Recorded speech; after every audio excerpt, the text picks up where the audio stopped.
The gunshot pierced the stillness of the Colorado dusk as Eleanor Thompson ducked behind the weathered barrel outside the general store, her heart hammering against her ribs.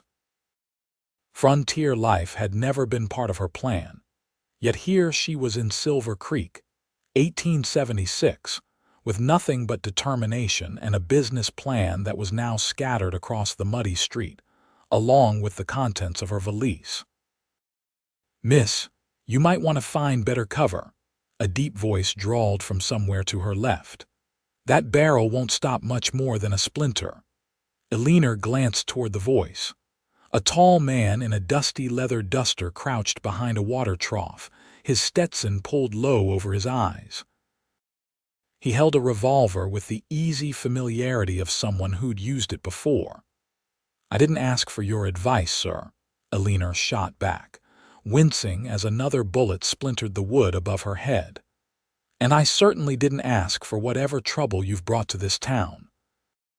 The man chuckled, the sound surprisingly warm amid the chaos. "The trouble was here waiting for you, Miss Thompson. I'm just the fellow trying to keep you from catching a bullet on your first day in Silver Creek." Eleanor's eyes widened. "How do you know my name?" "Garrett Dawson," he replied instead of answering her question. "Town marshal. And those men across the street aren't too happy about your plans for the old Wilkinson property." Another shot rang out, and Eleanor pressed herself flatter against the ground.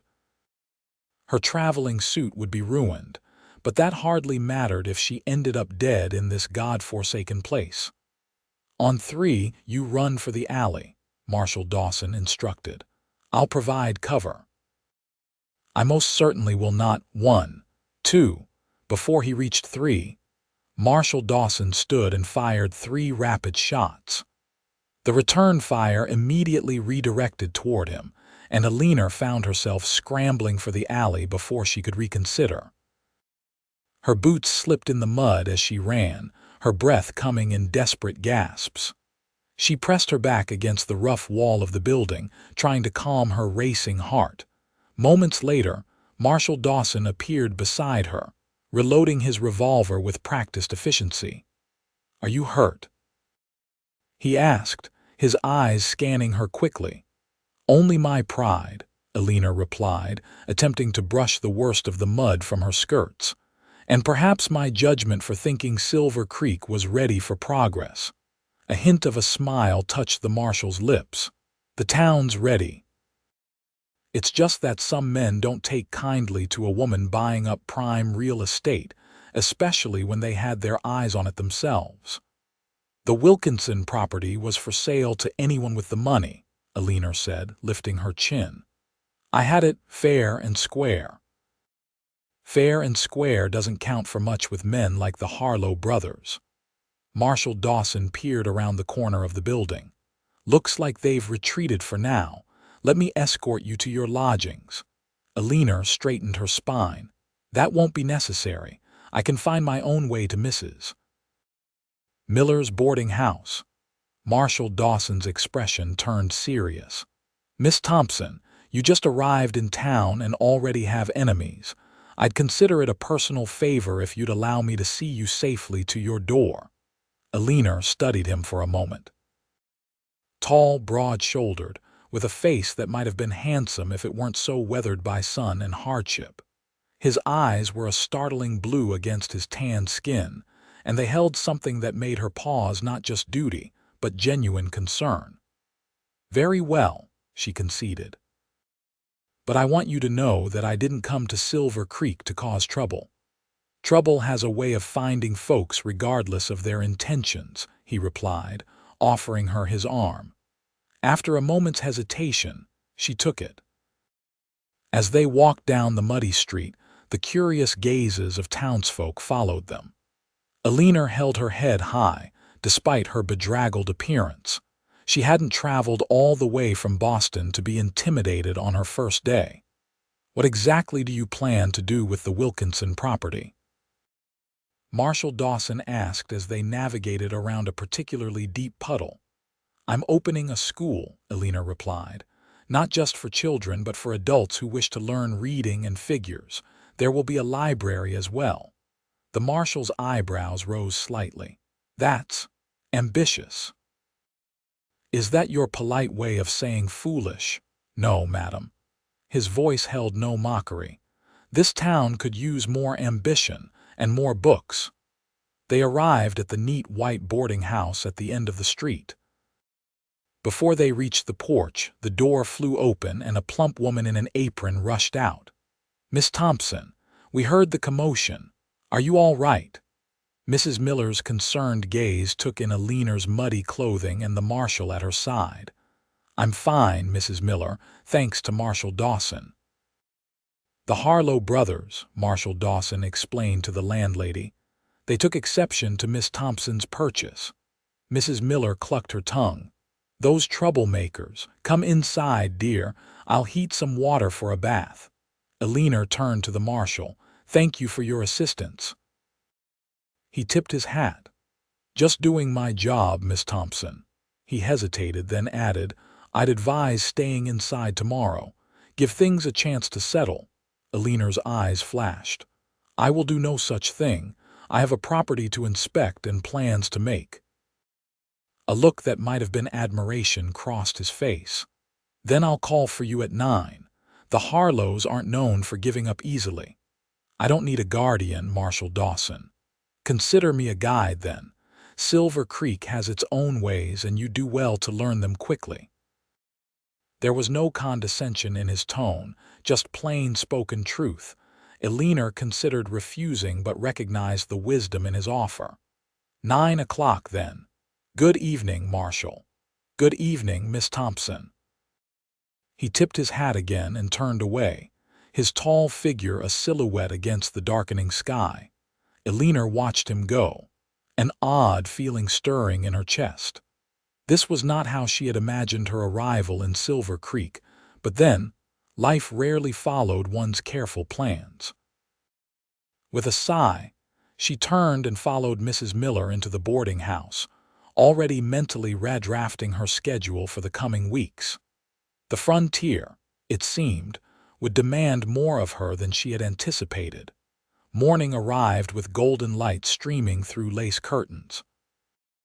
Eleanor dressed carefully in her most practical traveling suit, a deep navy wool with minimal bustle and sensible buttons. Her auburn hair was twisted into a simple knot at the nape of her neck. She would not appear intimidated, despite the events of yesterday. At precisely 9 o'clock, a knock sounded at the boarding house door. Mrs. Miller bustled to answer it, exchanging a few quiet words with the visitor before calling Eleanor. Marshal Dawson stood on the porch, hat in hand. In the clear light of day, Eleanor could see him properly for the first time. His dark blonde hair was in need of a trim, and a small scar bisected his right eyebrow. He traded yesterday's dusty duster for a clean shirt and vest, with his marshal's star pinned prominently on his chest. "Good morning, Miss Thompson," he greeted her. "Ready to see your property?" "Good morning, Marshal. Yes, I am eager to begin." Eleanor picked up her notebook and pencil. "Mrs. Miller, I should return by midday." The older woman nodded, her expression concerned. "Be careful, dear." Outside, a wagon waited, hitched to a sturdy bay horse. Marshal Dawson offered Eleanor his hand to help her up to the seat. "I thought we might drive out there," he explained. "It's only a quarter-mile, but the road's still muddy from last week's rain." Eleanor settled onto the wooden seat, arranging her skirts. "How long have you been Marshal of Silver Creek, Mr. Dawson?" "Going on 3 years now." He clicked to the horse, and the wagon lurched forward. "Came out from Missouri after the war. Tried mining for a spell, then ranching. Neither suited me. And law enforcement does." A ghost of a smile touched his lips. "It has its days, quieter than the alternatives most of the time." They rode in silence for a moment, the wagon wheels creaking rhythmically. "Why did you come to Silver Creek, Miss Thompson?" he asked finally. "Boston's a long way from Colorado territory. Eleanor considered how much to share. I was a teacher in Boston. After my father died last year, I found myself restless. When I saw the advertisement for cheap land in the Denver newspaper, it seemed like an opportunity. For what? For a fresh start, she replied simply. To build something meaningful. He nodded as if that answer satisfied something for him. The West is full of people looking for fresh starts. Some find them, some don't. And you, Marshal, did you find yours? He kept his eyes on the road. Still looking, I expect. They crested a small rise, and suddenly the Wilkinson property came into view. A large, two-story building stood in a clearing, weathered but solid. It had once been a stagecoach station and hotel before the railroad had redirected traffic away from Silver Creek, leaving the town to either adapt or die. Eleanor felt her heart quicken at the sight. There it was, her future. It's sturdier than it looks, Marshal Dawson commented as he brought the wagon to a halt. Old man Wilkinson built things to last. Eleanor was already climbing down, not waiting for assistance. She strode toward the building, her mind racing with plans and possibilities. The front door creaked as she pushed it open. Dust motes danced in the sunlight streaming through dirty windows. The main room was large, with a massive stone fireplace dominating one wall. A staircase led to the second floor, its banister worn smooth by countless hands over the years. This will be perfect for the main classroom, Eleanor said, excitement overriding her usual reserve. And upstairs can be divided into the library and smaller teaching rooms. Marshal Dawson leaned against the doorframe, watching her.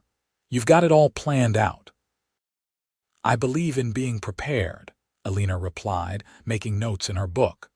Though I admit, seeing it in person is better than the descriptions in Mr. Wilkinson's letters. The roof will need work before the winter snows, he observed, and those windows won't keep out much cold. Yes, I've budgeted for repairs. She glanced at him. Do you know any reliable carpenters in town? Ezra Jenkins is the best, but he drinks. Samuel Watts is steady, if a bit slow. Marshal Dawson straightened and walked to the fireplace, running a hand along the stonework. How soon were you planning to open this school of yours? By October, if possible, before winter sets in. He turned to look at her, his expression unreadable. That's ambitious. You said that yesterday. It bears repeating. There was no mockery in his tone, just a factual assessment. This is a mining town, Miss Thompson. Most folks are just passing through, looking to strike it rich and move on. Not many care about education. Eleanor met his gaze steadily. Then they'll be the ones missing out. But I suspect there are more people hungry for knowledge than you realize, Marshal. People who want better for their children than panning for gold that might never materialize. A sound from outside interrupted their conversation. Marshal Dawson's hand moved instinctively to his holster as he crossed to the window. "Riders coming," he said, his voice suddenly all business. "3 of them. Looks like the Harlows didn't take my warning seriously." Eleanor joined him at the window. 3 men on horseback approached, riding slowly but deliberately toward the building.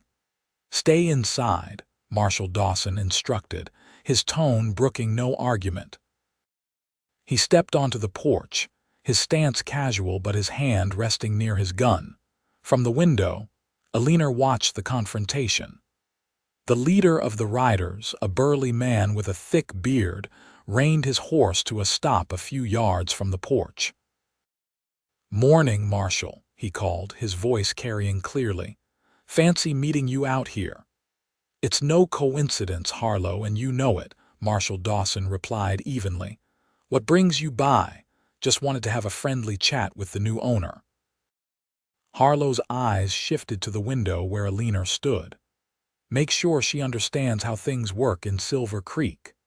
"Miss Thompson understands just fine," Marshal Dawson said, taking a step forward. "And what she does with her legally purchased property isn't your concern." Harlow's face darkened. Now, that's where you're wrong, lawman. Everything in Silver Creek is my concern. Me and my brothers have invested heavily in this town's future. Shooting up the main street isn't what I'd call investing, Marshal Dawson countered. Eleanor had heard enough. Drawing a deep breath, she stepped onto the porch. "Mr. Harlow, I presume?" She addressed the bearded man directly. "If you wish to speak with me, there are more civilized approaches than gunfire and intimidation." Harlow looked momentarily taken aback by her direct address. "Well now, aren't you a spirited one?" "Eleanor Thompson," she introduced herself with a nod. "And I understand you have objections to my plans for this property." "Miss Thompson," Marshal Dawson began, a warning in his voice, but she continued. "I'm turning this building into a school and library, Mr. Harlow. How exactly does that interfere with your interests?" The bearded man exchanged glances with his brother's younger men with the same heavy brow and hard eyes. "This property sits on the only decent road into town from the Eastern Valley," Harlow explained, as if speaking to a child. "We've been planning to build a toll station here, control the flow of goods and people." "Extort travelers, you mean?" Marshal Dawson interjected. Harlow ignored him. "We're prepared to offer you a fair price for the land, Miss Thompson, more than you paid old Wilkinson. The property is not for sale, Mr. Harlow." Eleanor's voice remained steady. "And I doubt the town council would approve a toll road in any case." A dangerous smile spread across Harlow's face. "Town council sees things my way most of the time." "Not anymore," Marshal Dawson said quietly. "Mayor Harrison has been asking questions about your mining claims. Seems the paperwork isn't as clear as it should be." The statement hung in the air like gunsmoke. Harlow's smile vanished, replaced by a hard stare. "You're making a mistake, Marshal," he said finally. "Both of you are." He turned his horse sharply. "This isn't over." The three men rode away, dust rising behind their horses' hooves.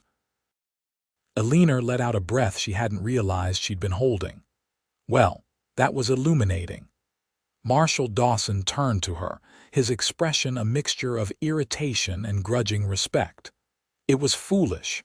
Men like the Harlows don't respond well to being challenged, especially by a woman. "I won't be intimidated in my own property," Eleanor replied firmly. "And the sooner Mr. Harlow and his brothers understand that, the better for everyone. You've made an enemy today." "No, Marshal. I inherited an enemy when I purchased this land." Eleanor met his gaze. "But I've possibly made an ally as well." The question hung between them for a moment before Marshal Dawson nodded, the gesture almost imperceptible. "I uphold the law, Miss Thompson. As long as you're on the right side of it, you can count on my support." It wasn't exactly a declaration of friendship, but Eleanor sensed it was as much as the reserved Marshal was willing to offer. For now, it would have to be enough. The following weeks passed in a flurry of activity. Eleanor hired Samuel Watts to begin repairs on the schoolhouse, starting with the roof and windows. She ordered books from Denver, slates and chalk from St. Louis, and desks from a carpenter in Boulder. Every penny of her inheritance was being poured into creating the school she had envisioned. Word spread through Silver Creek about the schoolmarm from Boston and her ambitious plans. Reactions were mixed. Some townsfolk, particularly those with children, expressed cautious interest. Others, like the men who frequented the Silver Strike Saloon, scoffed at the idea of book learning in a mining town. The Harlow brothers remained a looming presence, though they had made no further direct threats. Marshal Dawson advised Eleanor to never travel alone and to keep her doors locked at night, advice she followed, albeit reluctantly. Her independence had always been precious to her, and these precautions felt like concessions to fear. Despite the tensions, Eleanor found herself settling into life in Silver Creek. Mrs. Miller's boarding house became a comfortable home, with its clean rooms and hearty meals. She made acquaintances among the townsfolk, the blacksmith's wife who invited her to Sunday dinner, the telegraph operator who saved newspapers from Denver for her, the young mother who tentatively asked if her daughter could attend the school when it opened. And then there was Marshal Garrett Dawson.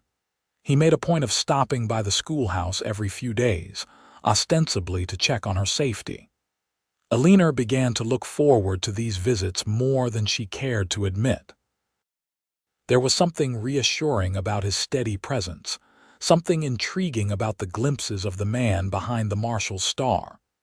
"The new desks arrived today," Eleanor announced one afternoon as he inspected the newly repaired windows. 20 of them. Perhaps overly optimistic, but I prefer to plan for success. Marshal Dawson ran a hand along the smooth wood of one desk. "Solid craftsmanship. I thought children should have beautiful things to learn with," Eleanor explained. "Many of them have so little beauty in their lives." He looked at her then, really looked at her, as if seeing something new. "You care a great deal about these children you haven't even met yet." "I care about education," she corrected him. "About opportunity." "Is that why you left Boston, to bring opportunity to a dusty mining town?" Eleanor hesitated, then decided on honesty. "Partly, and partly to escape the limitations of my own life there." "What limitations would those be?" he asked, genuine curiosity in his voice. "After my father died, I was expected to either marry quickly or live as a dependent in my uncle's home," she explained. "Teaching was acceptable for a spinster, but opening my own school, that was deemed too ambitious, too unfeminine. So you came west, where nobody could tell you what was proper." "Precisely." Eleanor smiled slightly.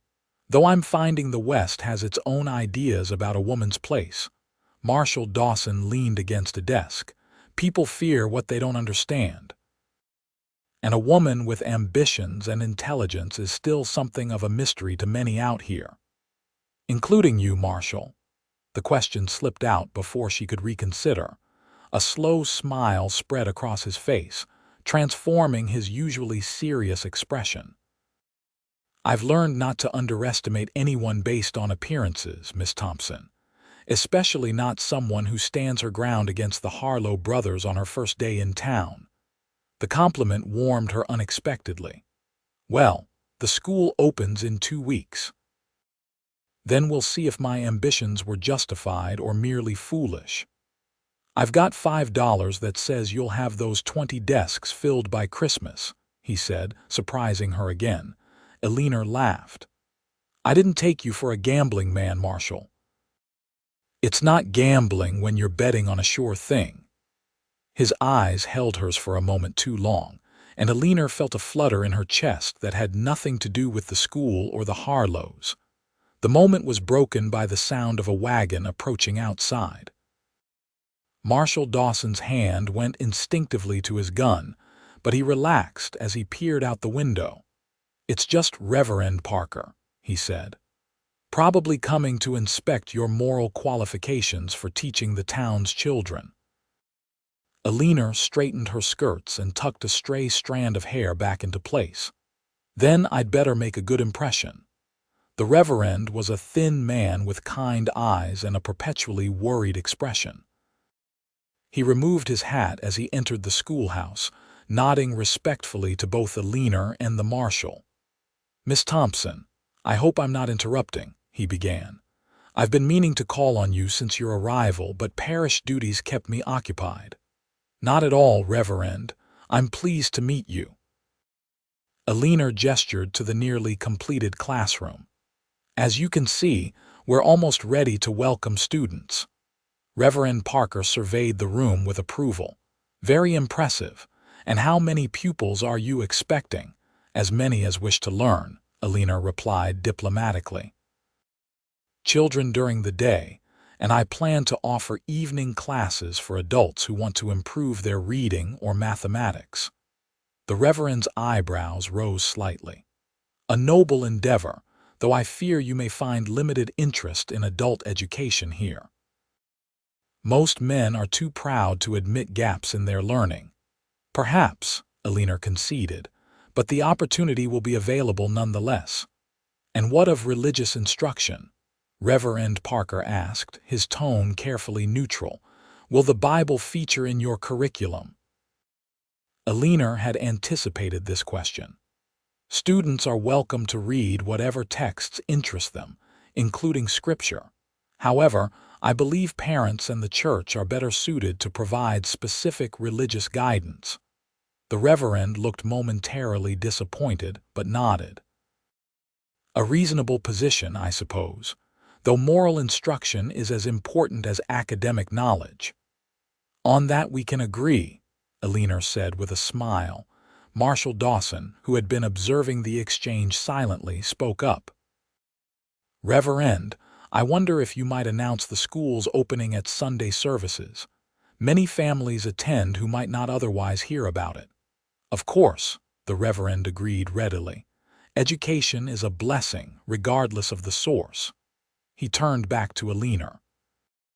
When exactly will you begin classes? Monday, October 2nd, she replied. Students may register the week prior. Excellent. I shall make the announcement. Reverend Parker replaced his hat. Marshal Dawson, Miss Thompson, I'll take my leave now. The widow Jenkins is expecting me for afternoon tea. After the Reverend departed, Eleanor turned to Marshal Dawson with a smile. Thank you for suggesting the announcement. That was thoughtful, he shrugged.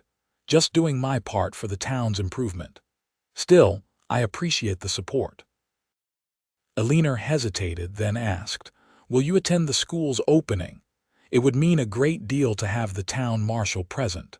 Something flashed in his eyes, surprise, perhaps, or something warmer. I'd be honored, Miss Thompson. As October approached, tension in Silver Creek grew. The Harlow brothers increased their presence in town, often loitering outside Eleanor's schoolhouse as work was completed. They made no direct threats, but their message was clear. They hadn't forgotten or forgiven her defiance. Marshal Dawson began escorting Eleanor not just to the schoolhouse, but back to the boarding house as well, his hand never far from his gun. The other townsfolk noticed, and rumors began to circulate, some saying the Boston schoolmarm was under the marshal's protection because of threats, others suggesting a more personal reason for his attention. Eleanor ignored the gossip and focused on final preparations. The schoolhouse gleamed with fresh paint and polish. Shelves lined the walls, filled with carefully selected books. Maps hung beside the blackboard. Everything was ready. 2 days before the school was set to open, disaster struck. Eleanor awoke to the sound of shouting in the street. Throwing a shawl over her nightdress, she hurried to the window. In the distance, an orange glow lit the night sky. Her heart sank as she realized the direction.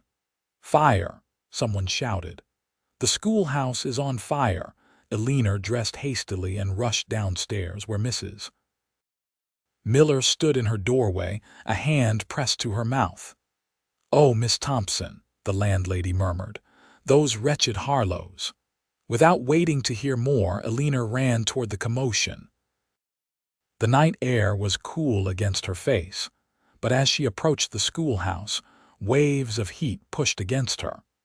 Flames engulfed the roof, devouring the wooden shingles Samuel Watts had so carefully laid. Men formed a bucket brigade from the nearby creek, but their efforts seemed futile against the raging fire. A strong hand gripped Eleanor's arm as she tried to move closer. There's nothing you can do, Marshal Dawson said, his face grim in the firelight. It's too far gone. My books, Eleanor whispered, watching as her dream crumbled before her eyes. All those children's books. His grip on her arm tightened. Books can be replaced. You can't. Tears welled in her eyes, but Eleanor refused to let them fall. Not here, not where the Harlows might be watching, taking pleasure in her pain. Who did this? she asked, though she already knew the answer. No witnesses, Marshal Dawson replied, his voice tight with controlled anger. But I found this.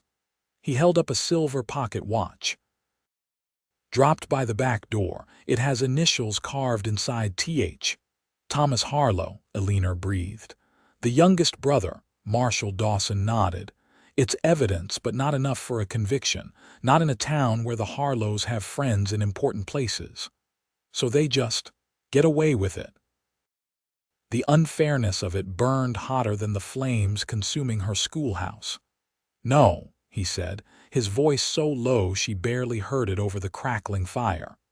They don't. The determination in his tone should have reassured her, but instead it sent a chill down her spine. Garrett, she said, using his first name without thinking, don't do anything foolish. He looked down at her, surprise flickering in his eyes at the use of his given name. I'm an officer of the law, Eleanor. I don't do foolish. The fire burned until dawn, leaving nothing but a blackened shell where Eleanor's dreams had stood. As the townsfolk drifted away in the gray morning light, she remained, staring at the smoldering ruins. Everything she had worked for, everything she had spent her inheritance on, reduced to ash and char. Miss Thompson. A small voice drew her attention. A girl of about 10 stood nearby, clutching a rag doll. Is the school gone for good? Eleanor swallowed hard. I don't know, child. My pa said I could come learn reading, the girl continued. I've been practicing my letters. Something shifted in Eleanor's chest. She knelt to the girl's level. What's your name? Mary Callahan. Well, Mary Callahan, I made a promise to this town that I would teach anyone who wanted to learn. A fire doesn't change that promise. Mary's face brightened. So you'll still teach us? Yes, Eleanor said, the decision crystallizing as she spoke. The school will open as planned. We just need to find another location.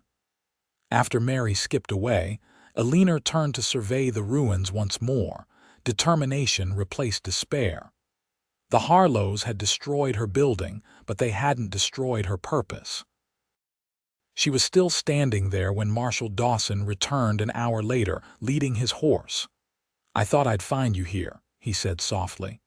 I'm not giving up, Eleanor informed him, her voice steady despite her exhaustion. The school will open on Monday as planned. Instead of arguing, he nodded. I know.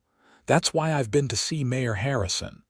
He dismounted and stood beside her, facing the charred remains of the schoolhouse. The town hall has a large meeting room that's rarely used.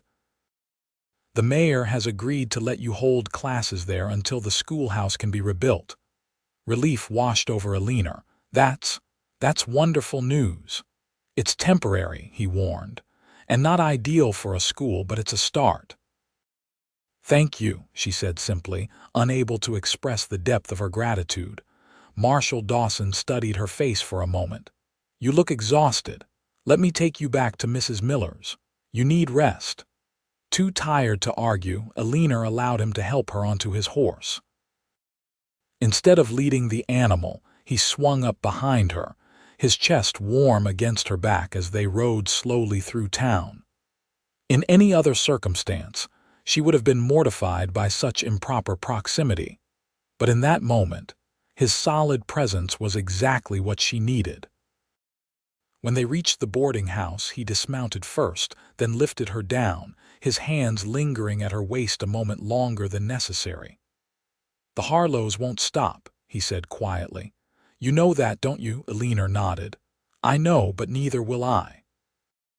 A ghost of a smile touched his lips. Get some rest, Eleanor. There's a lot to do before Monday. As he turned to go, she caught his arm. What about Thomas Harlow's watch? Will you arrest him? Marshal Dawson's expression hardened. Let me worry about the Harlows. Something in his tone made her shiver.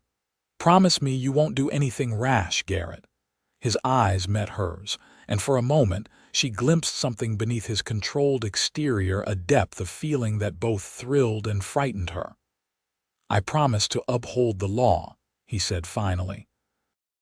That's all I can promise. It wasn't the reassurance she sought, but Eleanor was too exhausted to press further.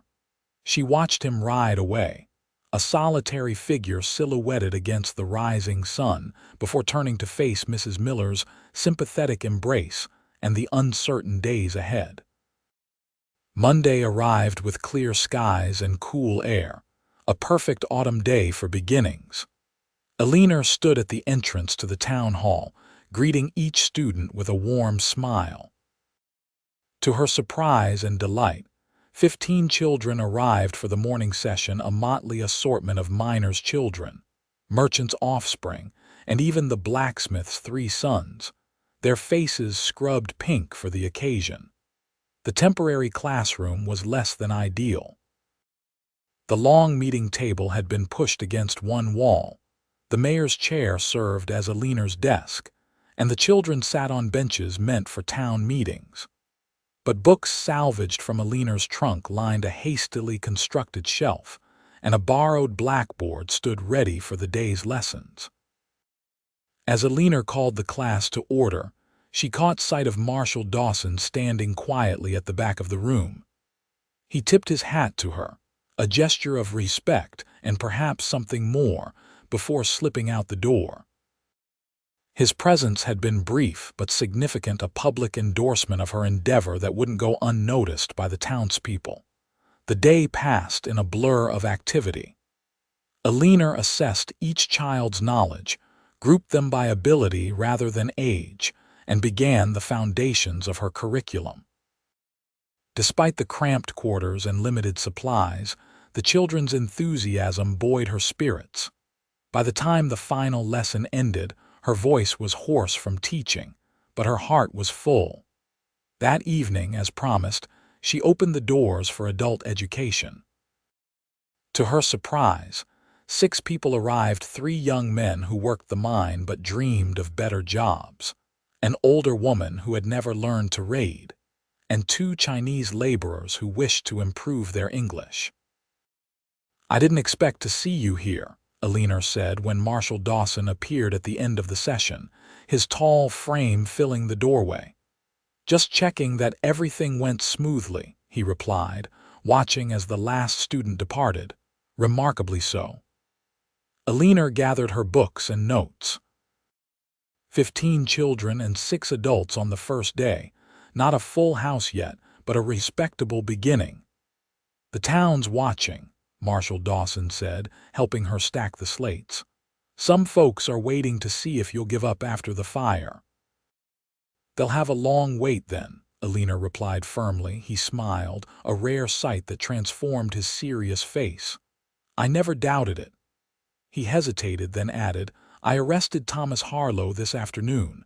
Eleanor's head snapped up. "You did? On what charge?" "Arson and destruction of property." Marshal Dawson's expression turned grim. "His brothers posted bail within the hour, but the charges stand. There will be a trial." "Will it make any difference?" Eleanor asked.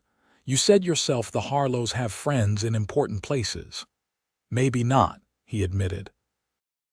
"But it sends a message. This town isn't entirely in their pocket." Eleanor studied him. There were shadows under his eyes that hadn't been there before, and a tightness around his mouth that spoke of strain. "Have there been threats against you for arresting him?" Marshal Dawson shrugged. "Nothing I can't handle, Garrett." She touched his arm lightly. "I never meant for my coming here to cause such trouble." "The trouble was already here," he replied, echoing his words from their first meeting. "You just helped bring it to light." He covered her hand with his own briefly before stepping back. "I'll walk you to Mrs. Miller's." As they stepped into the cool evening air, Eleanor noticed a figure watching from across the street: Jeremiah Harlow, the eldest brother, his face hard in the lamplight. Marshal Dawson saw him too and placed a protective hand at the small of Eleanor's back, guiding her away. "They're watching us," she murmured. "Let them watch," he replied, his voice low but firm. "Just stay alert and don't go anywhere alone." "I'm not afraid," Eleanor said, though it wasn't entirely true. She was afraid, but not enough to abandon her purpose. Marshal Dawson glanced down at her. "You should be. The Harlows aren't men who forget a slight." "Is that what I am to you?" she asked suddenly. "A responsibility. Someone to protect because it's your duty." He stopped walking, turning to face her in the middle of the quiet street. "No," he said simply. "That's not what you are to me." The admission hung between them, fraught with unspoken meaning. Eleanor's heart beat faster as his gaze held hers. For a moment she thought he might say more, might even reach for her. Instead, he took a small step back, resuming his professional demeanor. "We should keep moving," he said. "It's getting dark." The remainder of the walk passed in silence, but something had shifted between them, an acknowledgement, however brief, that their connection went beyond marshal and citizen, beyond mere allies against a common enemy. At Mrs. Miller's doorstep, Eleanor turned to him. "Thank you for your support today. It meant a great deal to have you there." "I believe in what you're doing," he replied. "This town needs more than saloons and mining claims to survive." "And what about you, Garrett?" she asked softly. "What do you need to survive?" The question seemed to catch him off guard. For a moment, his carefully maintained reserve slipped, and she glimpsed a loneliness that matched her own. "Good night, Eleanor," he said finally, tipping his hat. "Lock your door." She watched him walk away, his shoulders straight despite the weight he carried. Only when he disappeared into the growing darkness did she enter the boarding house, her mind filled with questions for which she had no answers. The weeks that followed fell into a pattern. Each morning, Eleanor taught the children of Silver Creek in the borrowed town hall. Each evening, she opened the doors to adults seeking education. The numbers grew steadily: 23 children by the end of October, and 12 adults attending at least twice a week. Marshal Dawson made it a point to check on the school daily, sometimes staying to listen to a lesson or to help a struggling student with arithmetic. His presence became so familiar that the children barely noticed him anymore, though Eleanor remained acutely aware of his every movement, his every glance in her direction. Thomas Harlow's trial was postponed twice, each delay increasing the tension in town. The Harlow brothers made their displeasure known through subtle intimidation. Shopkeepers, who supplied Eleanor, suddenly found reasons to raise their prices. Parents who sent children to the school reported strange accidents at their businesses or homes. Nothing could be proven, but everyone understood the message. Despite the challenges, Eleanor refused to be deterred. When winter arrived with its bitter winds and snowdrifts, she organized a fundraiser to purchase coal for the town hall's stove and lanterns for the darkening afternoons. The community responded generously, many contributing what little they could spare. "You've won them over," Marshal Dawson observed one evening as they walked through the snow from the town hall to Mrs. Miller's. These walks had become a ritual, one Eleanor looked forward to more than she cared to admit. "Not all of them," she replied, thinking of the Harlows and their supporters, "but enough to keep going." "The general store owner told me he's ordering slate pencils and paper for regular stock now," he said. "That's a vote of confidence if I ever saw one." Eleanor smiled, pleased by this evidence of the town's changing attitudes. "And what about you, Marshal Dawson? Have I won you over as well?" In the lamplight, she could see color rise in his face, not embarrassment, but something more complex. "You know the answer to that," he said quietly. The admission, simple as it was, made Eleanor's breath catch. Over the past months, something had grown between them, a bond forged in adversity, strengthened by shared purpose, and increasingly colored by feelings neither had openly acknowledged. They walked in silence for a moment, their breath forming clouds in the cold air. "Mayor Harrison approached me yesterday," Eleanor said finally. He's offered to sponsor the rebuilding of the schoolhouse in the spring. Marshal Dawson's eyebrows rose in surprise. That's a significant change of heart. Harrison used to be firmly in the Harlow's pocket. Apparently, he's reconsidered his alliances. He mentioned something about the future of Silver Creek depending on education, not extortion. She glanced at him. I suspect someone may have helped change his perspective. Maybe the mayor just recognized a good thing when he saw it, Marshal Dawson replied, but there was a hint of satisfaction in his tone that suggested her suspicion was correct. They reached Mrs. Miller's boarding house and paused at the steps. Snow fell softly around them, catching in Eleanor's hair and on the shoulders of Marshal Dawson's coat.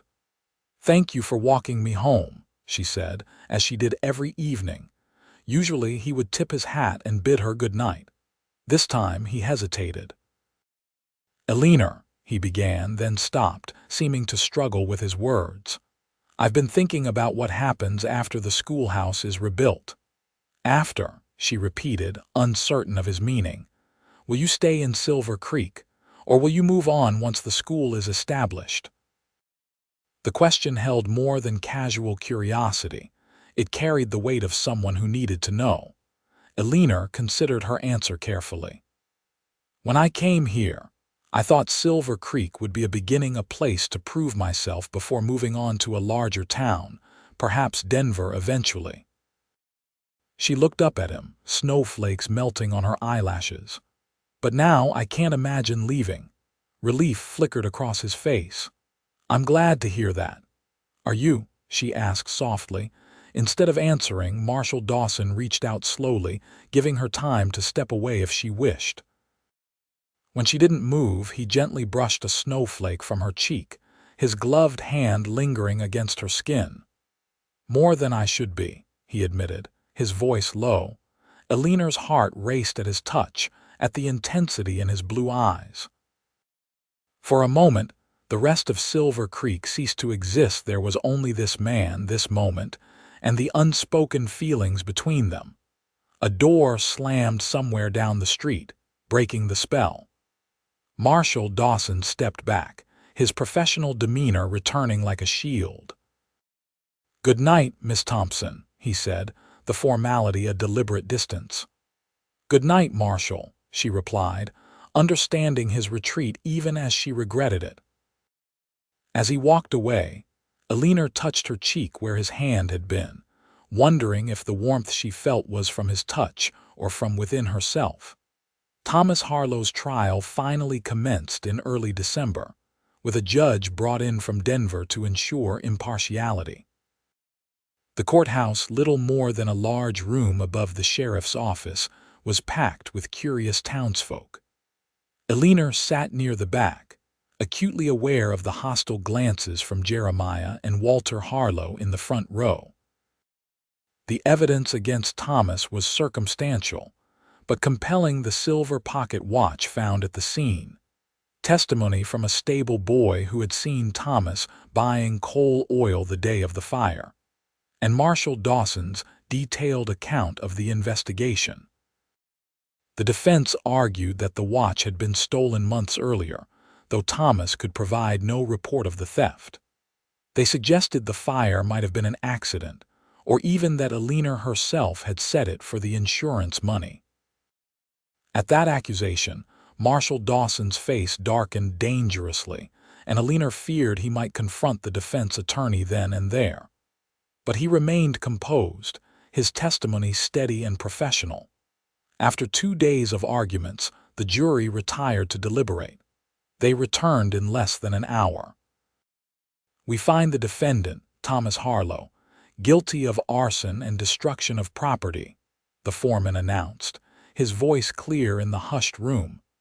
The judge sentenced Thomas to 3 years in the territorial prison. As the bailiff led him away, Thomas turned to glare at Eleanor, his expression promising retribution. His brothers' faces reflected the same silent threat. Outside the courthouse, a light snow was falling. Eleanor stood on the steps, relief at the verdict mingling with apprehension about the Harlow's inevitable retaliation. "You shouldn't be alone," Marshal Dawson said, appearing beside her. "Not today." "I have a class to teach in an hour," she replied. "Life goes on regardless of threats." He shook his head, a hint of exasperation in his expression. "Your courage is admirable, but sometimes wisdom suggests caution." Eleanor smiled slightly. "I'll be cautious then, but I won't hide." "At least let me escort you to the town hall," he said. "And I'll keep an eye on things during class." As they walked through the snow-covered street, Eleanor was conscious of the stares following them. The trial had made her even more of a curiosity in town, the Boston schoolmarm who had dared to stand against the Harlow family, and won. "People will talk, you know," she said quietly, "about us. They already do." Marshal Dawson glanced down at her. "Does that bother you?" "Not for my sake," she replied honestly, "but I wouldn't want it to undermine your authority in town." He was silent for a moment, then said, "There was a time when I would have worried about that. But I've learned that a man's worth isn't measured by what others think of him, but by what he knows to be true." "And what do you know to be true, Garrett?" Eleanor asked, her heart beating faster. He stopped walking, turning to face her in the middle of the street, heedless of the curious onlookers. "I know that I've never met anyone like you," he said, his voice low but firm. "I know that watching you build something good in this town has made me believe in possibilities I'd given up on. And I know that the thought of you leaving Silver Creek someday makes me feel like I'm losing something I never knew I needed." The confession, so honest and unguarded, took Eleanor's breath away. For months, they had circled each other, their feelings hidden behind propriety and caution. Now, standing in the snow with the whole town as witness, Garrett Dawson had laid his heart bare. "I'm not leaving," she said softly. "Not when I've found something I never expected to find here." Something like hope flickered in his eyes. "And what's that?" "A place that feels like home," she replied. "And people worth staying for." The moment stretched between them, full of unspoken promises. Then, mindful of their public setting, Marshal Dawson offered his arm in a gesture that was both proper and intimate. "Your students are waiting, Miss Thompson," he said, a new warmth in his voice. Eleanor took his arm, feeling as though something fundamental had shifted between them, a threshold crossed that could not be uncrossed. Whatever came next, they would face it together. The Harlow brothers made their move 3 days later, on a Sunday when the town was largely deserted, most residents attending services at Reverend Parker's church. Eleanor, having stayed behind to prepare lessons for the week ahead, was alone in the town hall when the door burst open. Jeremiah and Walter Harlow stood in the doorway, their expressions cold with hatred. Behind them, 2 other men, hired guns by the look of them, blocked the exit. "Miss Thompson," Jeremiah said, his voice deceptively calm, "it's time we had a private conversation about my brother's future." Eleanor rose slowly from her desk, her mind racing. "Mr. Harlow, I had nothing to do with the jury's decision. Your quarrel is with the law, not with me." "My quarrel," Jeremiah replied, advancing into the room, "is with anyone who threatens what belongs to my family. This town. That property you tried to claim, and now my brother's freedom." "The evidence spoke for itself," Eleanor said, trying to keep her voice steady as she edged toward the window. "Your brother set fire to my school." Walter Harlow slammed his hand on a desk. "Because you refused to sell what wasn't rightfully yours to begin with. The Wilkinson property was legally purchased," Eleanor countered. "I have the deeds to prove it." "Deeds?" Jeremiah scoffed. "Just paper. What matters out here is who has the strength to hold what they claim." He nodded to the men by the door. "Take her. We're going for a ride." Panic surged through Eleanor as the men moved toward her. She threw a slate at the nearest one, catching him in the face, then scrambled toward the window. Before she could reach it, Walter grabbed her arm, his fingers digging painfully into her flesh. "Let go of me," Eleanor demanded, struggling against his grip. "Not until you've learned your place," Jeremiah said coldly. "By the time we're done with you, you'll be begging to leave Silver Creek if you can still walk." The threat chilled Eleanor to the bone. These men meant to hurt her, possibly kill her, and there was no one to hear her screams in the empty town hall. Then the door crashed open again, and Marshal Dawson stood framed in the entrance, his revolver drawn. "Let her go," he ordered, his voice deadly calm. "Now." Walter hesitated, still gripping Eleanor's arm. Jeremiah turned slowly to face the marshal, his hand hovering near his own gun. "This doesn't concern you, lawman," Jeremiah said. "This is between us and the schoolmarm." "Everything in this town concerns me," Marshal Dawson replied evenly, "including attempts to abduct its citizens." The two hired guns exchanged glances, clearly reassessing the situation. One of them muttered something about not signing up to shoot a marshal. "You're outnumbered, Dawson," Jeremiah pointed out. 4 against 1. Bad odds, even for a man with your reputation. "I only need 1 bullet for you, Harlow," Marshal Dawson said. "The others can decide if they want to join you in a pine box." The tension in the room was palpable. Eleanor could feel Walter's grip loosening slightly as uncertainty crept in. She took advantage of the distraction to wrench free, stumbling away from him toward the marshal. Jeremiah's hand dropped to his gun. "Don't," Marshal Dawson warned, his revolver unwavering. "Your brother's already in prison. Don't make me put you in the ground." For a moment it seemed Jeremiah might ignore the warning. Then, with a cold smile, he raised his hand slightly. "Another day, then," he said, the words a promise rather than a concession. "This isn't over." "It is for today," Marshal Dawson replied. "Now get out of my town." The Harlows and their men backed toward the door, keeping their hands visible. Jeremiah paused at the threshold, his gaze shifting from the marshal to Eleanor. "You've made your choice, lawman," he said softly. "Remember that when the consequences come." After they departed, Eleanor sagged against a desk, the delayed shock of the confrontation making her legs weak. "Are you hurt?" Marshal Dawson asked, holstering his gun and crossing to her side. "No," she managed, though her arm throbbed where Walter had gripped it. "You came just in time. Mrs. Miller saw the Harlows heading this way when church let out," he explained, his voice tight with controlled anger. "She sent a boy to find me." He took her hands in his, examining the red marks on her wrist. "I should have anticipated this. After the trial, I knew they'd retaliate." "You can't be everywhere," Eleanor said gently, "and I'm fine, truly." His eyes met hers, fierce with an emotion she hadn't seen in them before. "If they had hurt you." He didn't finish the sentence, but he didn't need to. The protective fury in his expression said everything. "But they didn't," Eleanor reminded him, "thanks to you." Marshal Dawson's hands tightened around hers. "This changes things, Eleanor. The Harlows won't stop now, they've made it personal." "It was always personal," she replied. "From the moment I refused to sell them the property." "This is different." He released her hands reluctantly. "They threatened you directly in broad daylight. That crosses a line they can't uncross." "What will you do?" Marshal Dawson's expression hardened. "What I should have done months ago. End this once and for all." Alarm flared in Eleanor's chest. "Garrett, no. Whatever you're thinking, I'm thinking about keeping this town safe," he interrupted. "About keeping you safe."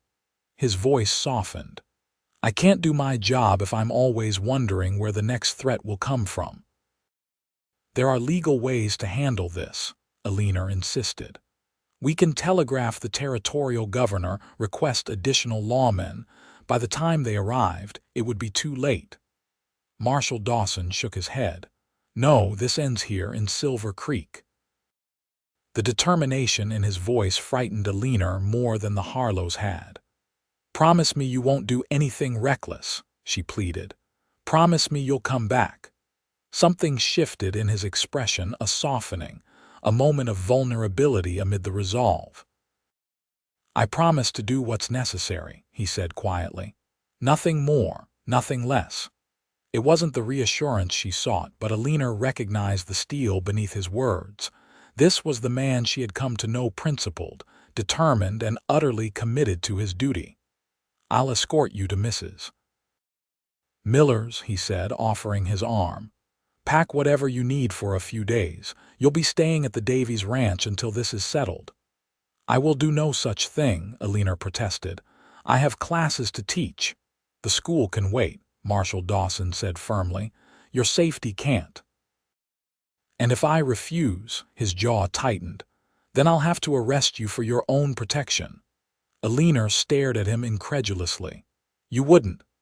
Try me, he challenged, though a hint of warmth in his eyes softened the threat. After a moment's standoff, Eleanor relented. 3 days, she conceded. No more. 3 days, he agreed. By then, one way or another, this will be finished.